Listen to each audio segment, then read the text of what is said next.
안녕하세요. 찰떡앞TV의 명품 PD 한PD입니다. 자, 여러분, 지금 2차 베이비붐 세대가 이제 이미 올해부터 본격적으로 쏟아지죠.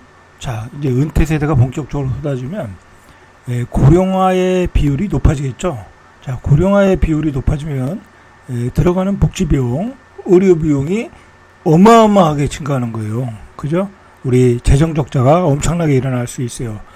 모든 면에서 우리 사회에 있어서 모든 면에서 어떤 구조적인 변화가 일어나는 거예요. 자, 그런 점에서 우리가 고령화의 통계, 고령자들의 통계를 면밀히 좀 파악하고 준비를 할 필요가 있어요. 특히 뭐 자영업 하시는 분들, 그 다음에 사업 하시는 분들, 주식 투자하시는 분들, 뭐 부동산 투자하시는 분들, 집을 사야 되는 분들 다 우리가 체크를 해야 돼요. 그리고 여러분도 한번 생각을 해보세요. 은퇴한 세대, 가령 이제 저희 세대부터 이제 한 60으로 넘어가면 한 2년 뒤에, 자, 그 사람들은 이제 부동산을 어떻게 처리할까? 이제 그런 문제도 고민이 되겠죠. 그죠? 일단 우리 은퇴하는 세대들은 부동산을 추가로 살 계획은 없다고 봐야 되겠죠. 추가로 투자할 계획은 없을 것이다. 그렇게 보셔야 돼요. 기본 전제가, 물론 하시는 분도 있겠지만, 그런 분보다는 파는 분들이 많을 것이다. 물론 이제 자기가 사는 아파트는 팔지는 않겠지만, 뭐, 땅, 그죠? 상가, 건물, 뭐 그런, 아파트 외에, 집 외에, 자기 사는 자가주택 외에는, 다 매물로 나올 수 있다라는 거야. 그러니까, 이 부동산 시장이, 그렇게 좋아질 일이 없어요. 고령화 사회에는. 이제 매수자가 사라지고 매도자가 증가를 하는 거니까. 그리고 집도 다주택자인 경우에는 고령화가 된 분들에게, 다주택자인 분들에게는 자기 뭐 자식도 뭐 하나 아니면 둘이잖아요. 그럼 한 채를 물려주든지, 그죠? 그 외에는 처분할 가능성이 좀 높다. 이제 일단 그렇게 보셔야 돼요. 뭐 일단 그런 것은 나중에 섹터별로 들어가서 자세히 보셔야 돼요. 그거는 다른 시간에 한번 해보고. 자, 이 통계청에서 매년 이 고령화 문제가, 고령화 사회가 급격하게 변하니까 통계를 내고 있어요. 그죠? 통계를 2023년 통계를 우리가 한번 보자는 거죠. 이 통계청에서 나온 자료를. 자, 아직 2024년이니까 이게 이제 최근에 통계가 되는 거예요. 자, 통계청에서는 2003년부터 노인의 날에 맞추어, 노인의 날이 이제 10월 2일이에요. 고령인구, 경제활동 상태, 소득 분배, 의식의 변화를 통계를 수집하여 고령자 통계를 이렇게 만들어내고 있다라는 거예요. 자, 이 고령자 통계는 65세 인구를 대상으로 하는 거예요. 이게 65세 이상이 고령이에요. 60세는 젊은이에요, 젊은이. 60세는 젊은이다. 그걸 바탕으로 한번 이 자료들을 보시죠. 자, 일단은 65세 인구가 취업자와 비취업자의 비중을 보니까 취업을 하신 분이 63.8%, 취업을 못하신 분이 36.2%. 근데 취업률이 좀 떨어지고 있어요. 조금씩. 왜 그럴까요? 그죠? 더 높아질 것 같은데 취업률이 떨어지고 있다. 뭐 사실 나쁜 거는 아니에요. 취업률이 떨어지고 있다는 거는 자기 스스로 그동안 벌어두었던 돈을 가지고 살 수 있다. 그런 거니까 이 취업률은 떨어져 주는 게 좋은 거예요. 그죠? 그리고 젊은이들이 취업을 해야 되니까 취업률은 떨어지고 있다. 그죠? 취업률은 떨어지고 있다. 자, 이건 뭐 그렇게 나쁜 현상은 아니에요. 그리고 그리고 이제 취업을 하는 대신 이제 소비를 하면 되는 거잖아요. 그죠? 자, 65세 이상 평균 고용률이, 자, 우리나라는 34.9%, 일본은 25.1%, 미국은 18%, 스페인은 뭐 거의 일을 안 하네요. 그죠? 3.1%, 이탈리아 5.1%. 이렇게 유럽의 국가들은 고령화되면 그냥 먹고 노는 거야. 먹고 노는 거야. 근데 우리나라는 10명 중에 3.5명이 나가서 일을 하고 있다. 나가서 65세 이상도 일을 하고 있다라는 거예요. 자, 이게 사실은 우리나라가 잘 사는 이유예요. 어떻게 보면. 그죠? 우리나라가 잘 사는 이유야. 고령화 인구가 나가서 일을 하니까 그만큼 인건비가 떨어지는 거잖아요. 그죠? 인건비가 떨어지는 거니까 그만큼 이 사업을 하는 사람 입장에서는 고마운 거죠. 그죠? 자, 요즘 유럽이 굉장히 힘들다고 하잖아요.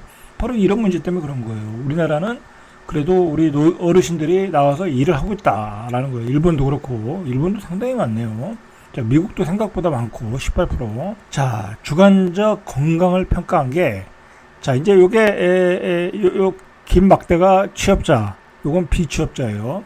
취업자는 37.5%가 건강하다. 좋다. 21.9%는 좋다. 이건 이제 비취업자 기준이니까. 자, 보통이다가 43%, 그 다음에 비취업자는 38%. 자, 보세요. 비취업자의 40%가 안 좋다라는 거야. 나쁘게 생각하는 거죠. 내가 건강이 안 좋다. 뭐 사실 건강이 안 좋으니까 일을 못 하는 거죠. 그죠? 그렇게 보시면 되겠죠. 건강이 안 좋으니까 일을 못 한다. 그러니까 여러분들 65세 이상에서 노인 자살률, 노인 빈곤율이 떨어지는 이유가 뭐냐면 건강하지 않아서 그래요. 노인 일자리는 많아요. 여러분들 찾아보면 많은데 건강하지 못하기 때문에 일을 못해. 그래, 일을 못하니까 경제적으로 어려워. 그러다 보니까 고시원에 살아야 돼. 그러다 보니까 우울증이 와. 그러다 보니까 자살하시는 거예요. 그죠? 그러니까 부지런히 40대, 50대 건강 챙겨라. 40대, 50대 건강 챙기시길 바랍니다. 건강해야 일을 할 수 있는 거예요. 노인 일자리는 많다. 자, 일상생활 스트레스를 보니까 취업자가 65.6%가 느낀다. 그리고 비취업자는 34.4%가 느낀다. 이건 그렇게 중요한 건 아니고, 대한민국에 스트레스가 없는 사람 누가 있겠어요. 그죠? 자, 생활비 부담을 보죠. 생활비 부담을 보니까 93%가 본인이 부담한다. 그죠? 본인이 부담한다. 본인과 배우자. 그러니까 스스로 해결하고 있다. 그리고 비취업자의 경우에는 52%, 반 정도가 본인이 부담한다. 벌어뒀던 돈, 아니면 연금 가지고 생활한다. 자, 그러니까 비취업자들은 자식들한테 도움을 받는다는 거예요. 반은. 그죠? 자식들한테. 누구한테 받냐? 자녀죠, 자녀. 그 다음에 정부한테 도움을 받는 사람들. 이게 이제 기초생활수급자죠. 23.5%는 기초생활수급자. 자, 이게 또 중요한 것 같아요. 소득에 만족하느냐. 20%가 소득에 만족한다. 그리고 비취업자 12%. 그러면 그냥 내가 먹고 사는데 소득에 만족한다. 한 3% 정도. 그죠? 33%가 만족한다. 그죠? 그 다음에 24%가 아주 불만족이다. 나머지는 보통이고, 이제 보통이고, 그냥 먹고 산다는 거죠. 그러니까 3 정도가 만족한다. 그죠? 이 정도가 굉장히 아주 풍족하게 살고 있다라고 보시면 되겠죠.